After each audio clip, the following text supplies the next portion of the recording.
नमस्कार मैत्रिणींनो, सोप्या घरगुती रेसिपीमध्ये तुमचे खूप मनापासून स्वागत। आज आपण केली आहे शेवयांची खीर। त्यामध्ये दूध पावडर किंवा खव्याचा अजिबात वापर न करता खव्यापेक्षाही अप्रतिम चवीची अशी ही खीर आपली तयार झाली आहे। बघा कशी छान झाली।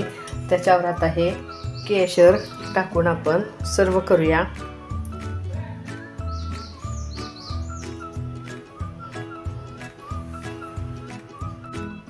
आता ही खीर कशी तयार केली ते बघूया। आता या खीरीसाठी लागणारे साहित्य आपण पहिल्यांदा बघूया। ह्या शेवया घेतलेल्या आहेत। खीरीच्या शेवया बाजारात ह्या मिळतात, त्यामधल्या काढून ह्या चुरून घेतलेल्या आहेत।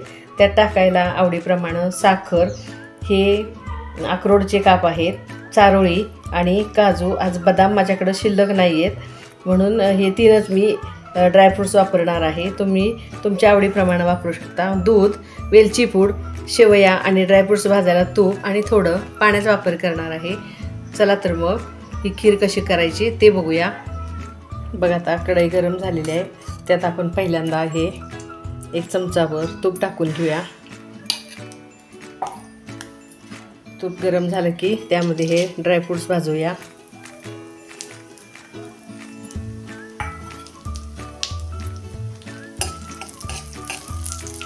बघा आता हे ड्रायफ्रूट्स भाजत आलेले आहेत, त्यातून हे आता आपण शेवया टाकून घेऊया।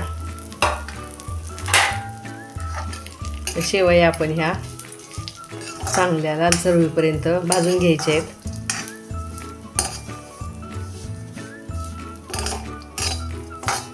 छान असं एकसारखे हलवून भाजून घेऊया।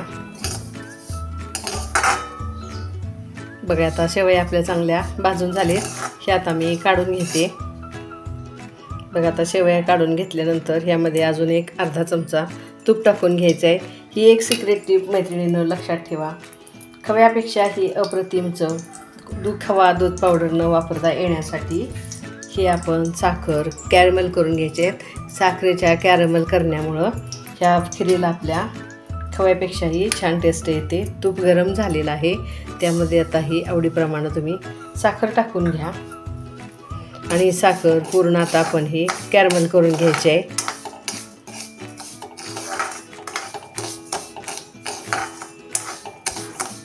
हे आता एकसारखी हलवत आपण हे कॅरमल करून घ्यायची।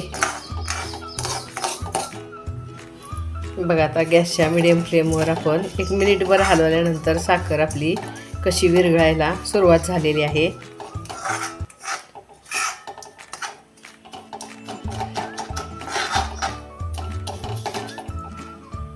बघा आता अजून 1 मिनिटभर हलवल्यानंतर ही साखर आपली आता पूर्ण विरघळलेली आहे। त्या साखरेचा पूर्ण कलर बदलेपर्यंत आपण आता ही एकसारखी अशी हलवून घ्यायची आहे।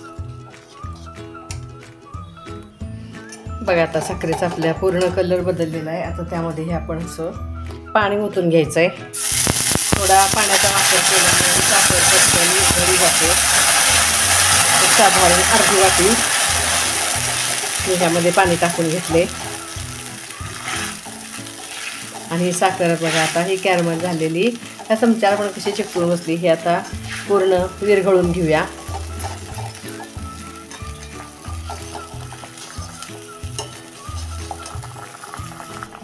बघा आता ही साखर अशी पूर्ण विरघळलेली आहे, त्यामध्ये आता ह्या शेवया टाकून घ्यायच्या आहेत।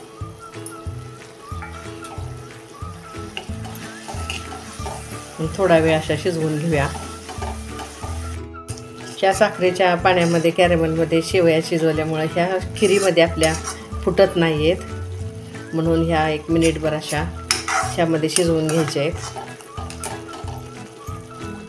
बघा आता ह्या साखरेत शेवया शिजवून झाल्यानंतर त्यामध्ये टाकूया आता हे दूध।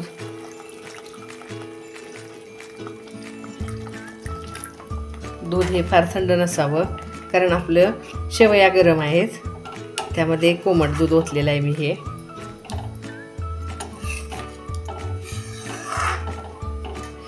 गरजेप्रमाणे दुधाचा वापर करा। अजून थोडं दूध टाकून घेऊया। त्यामध्ये टाकणार आहे आता आपण हे वेलची पूड। वेलची पूड पण ऑप्शनल आहे, टाकली तरी चालेल, नाही टाकली तरीही चालते, कारण ह्या शेवयाचा कॅरमल केल्यामुळे स्वाद आणि चव दोन्हीही छान येते. आता ही चांगली आपण 1-2 मिनटं शिजवून घेऊया. बघा 2च मिनटं शिजवल्यानंतर आपली खीर कशी छान तयार झालेली आहे. ही आता आपण सर्व करूया.